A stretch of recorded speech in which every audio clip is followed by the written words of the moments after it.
Praise the lord. యేసు క్రీస్తు ప్రభుల వారి నామంలో మీకు అందరికీ శుభములు.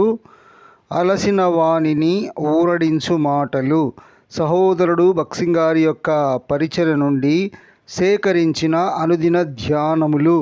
మార్చి 8వ తేదీ. ఈ దిన అంశము: నా దేవా, నీ చిత్తము నెరవేర్చుట నాకు సంతోషము, నీ ధర్మశాస్త్రము నా ఆంతర్యములో నున్నది.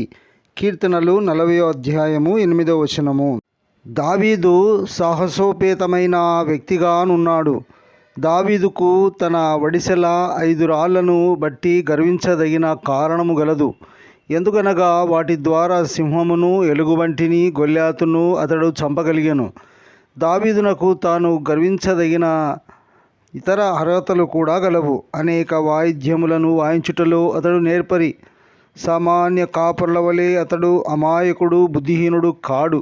కానీ అన్ని విషయములలో అతడు వివేకము గలవాడు. వీటితో పాటు అతడు అందమైన వాడు. ఒక యవనస్తుడు ఇన్ని అర్హతలను బట్టి జీవితంలో మిక్కిలి ఉన్నతమైన స్థానంలో ఉండవలసినది. కానీ దావీదునకు లోక సంబంధమైన ఏ కోరికలు లేవు. 1 సమూయేలు 17వ అధ్యాయము 26వ వచనములోని అతని మాటలను బట్టి అతనికి జీవం గల దేవుని సేవించడి ఒకే ఒక కోరిక ఉన్నట్లు చూచుదుము.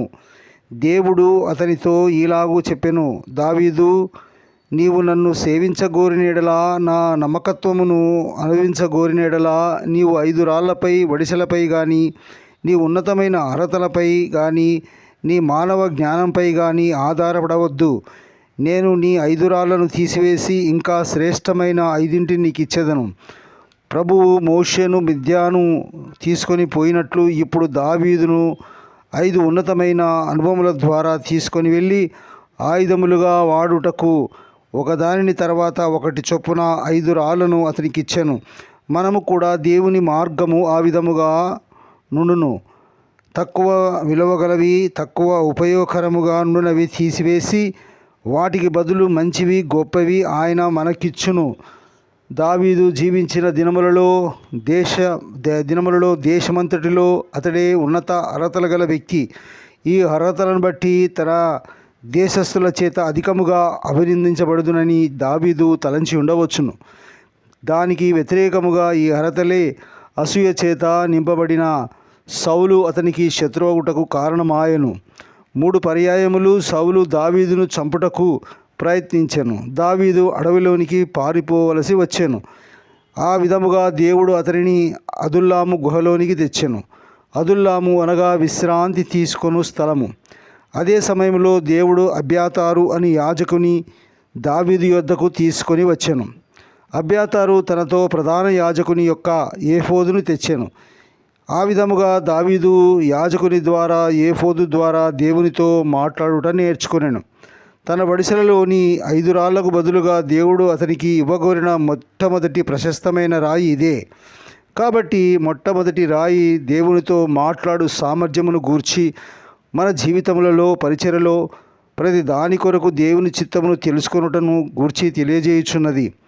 శత్రువు యొక్క కుయుక్తులను బైబిలు జ్ఞానము ద్వారా కానీ, దీర్ఘ ఉపవాస ప్రార్థనల ద్వారా కానీ, సామాన్య వస్త్రములు ధరించుట ద్వారా కానీ మనము జయించలేము. దేవుని చిత్తమెరిగి దానిని చేయటం ద్వారానే జయించగలము. మనము ప్రతిదినము నమ్మకముగా దేవుని చిత్తము చేయటలో కొనసాగినడలా మరలా శత్రువు ఓడిపోవటను చూడగలము. అంతేగాక ఆయన విజయము యొక్క విలువను గ్రహించగలుగుదుము.